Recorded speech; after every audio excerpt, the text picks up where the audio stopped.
Hi guys, I'm Laura Vitale, and on this episode of Laura in the Kitchen, we are making buffalo chicken tacos. Now, listen, I know very well that these are not authentic tacos, and I would never proclaim them to be. However, they are delicious, and they are so perfect if you have people coming over for a big game coming up or any kind of event, because you can make a ton of them at one time. They get really crispy in the oven, and then you're gonna serve them with the most delicious cilantro, jalapeño, sour cream. Simply sinful. But I'm starting off with some rotisserie chicken, and I want to show you the proper way of shredding chicken when any recipe calls for shredded chicken, and I'm going to show you the difference. If you shred your chicken like this, all right, and you put it in a taco, when you bite it, it gets stuck, the whole thing comes out. That's not what we want. You're going to take a piece of chicken. You can do this in a standing mixer, actually, with a pedal attachment. But if you don't have that, here's what you do.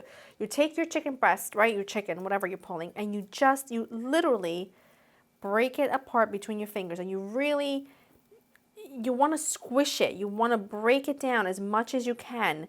And that allows the chicken to be dispersed throughout whatever it is that you're making. And you're not going to have big old chunks and that stringiness coming out of, in this case, tacos, but whatever you're using grilled chicken, pulled chicken for or whatever. So I'm going to continue to do that because I do need a couple of cups of chicken, and I'll be snacking on some as I go, especially the skin.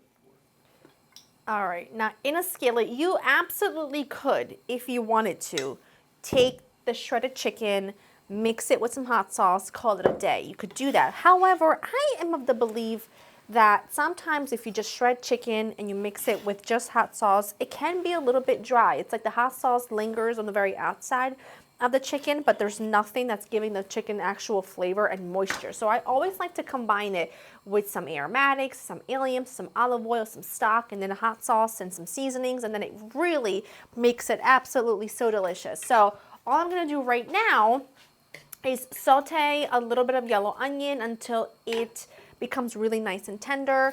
I'm going to chop, in this case, one clove of garlic, because holy moly, this garlic is made for giants. And then I'll add that in there as well once it becomes nice and translucent and begins to cook down. Add that garlic in.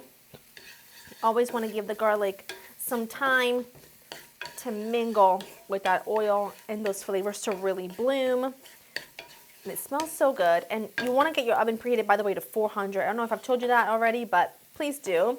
These are so fantastic if you're having a party, like I said, because you can make a ton of them at once, bake them, and then they're really nice and crispy and delicious, and you don't have to stand by a stove assembling each one, because I don't know about you, but when there's a party or a gathering, I'm okay doing the cooking. I am not okay having to serve everyone. So I like to make things that can just go on the table with everybody. The lime is going to be for our dip, but for now, let's add some seasoning. Any all-purpose sort of garlic and herb seasoning that you like will do. And then you're going to go ahead and add your chicken. You're going to need about, well, depending on how much you make, you'll need about 3 cups of shredded chicken. And that shredding method is going to change your life. If you make chicken salad, pretty much anything where you need shredded chicken, that's really the only way to go. Okay, now I've got some stock.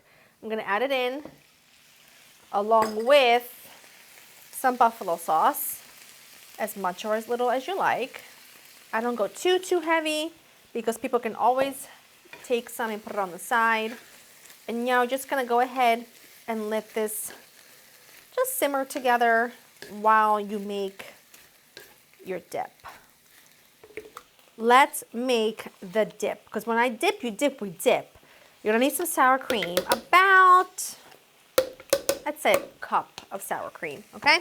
Again, a lot of this is gonna be to taste. A lot of it is gonna be based on your preference, but always tweak, because you can. Some garlic, not a lot, which I know it sounds crazy coming from me. However, raw garlic can be quite spicy. Then I'm gonna add some jalapeno. Now these are from Trader Joe's. These are the hot sweet.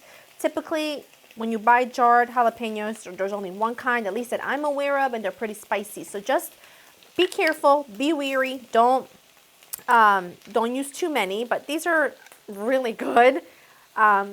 These are one of the things that I go to Trader Joe's for, because I don't go to Trader Joe's very often. And these are delicious. So you're gonna add some of them in there along with some of the juice. Checking on my chicken. I'm gonna turn this off, let that cool. And then you're gonna add a really good amount. I'm weak. Of cilantro, nice and freshly washed, along with some lime. This is not the sweetest, the juiciest lime I've ever encountered, but it will be just fine. And again, either a half or a whole lime. Add a good pinch of salt, lid on, and you're just gonna let it do its thing until it's really nice and creamy. Grate your cheese. You know, you always need to be grating your cheese fresh because it does not compare. That stuff that you buy pre-shredded will not be sticky and delicious and gooey. And I'm using Monterey Jack. No, I'm not. I'm using pepper jack, but you could use Monterey Jack. I just like heat. So I'm almost done. My dipping sauce is completely ready. My oven is ready. And now we start building. Get your baking sheet out, your tortillas. Now these I just warmed up in the microwave. And then you're gonna take some of your cheese. You know how I do. I like a little bit on the bottom and a little bit on top because it acts like edible glue, if you will. Now, sort of resist the urge to put a ton of sauce on here. Otherwise, you're not gonna get crispy tacos. You're gonna get really soggy tacos, and no one likes soggy tacos. Also, look what I'm doing. I put some olive oil on my baking sheet so that the entire surface is, on the outside, is covered with some oil, and then it's gonna get really nice and crispy. Just gonna keep building these, and they're so stinking good. You just wait. Squeeze them together a little if you have to. And these are gonna go into your preheated oven. That guy's gonna give me a hard time. You're gonna go into your preheated oven like 15-20 minutes. You can flip them halfway through if you want to. I'll just sort of gauge by what they look like, and I'll show you what they look like when they're done. I'm gonna use this mop-peen for my oily hands.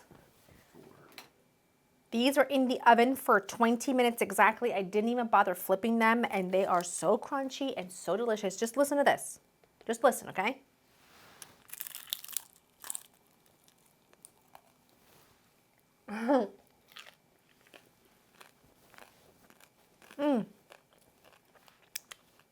So good.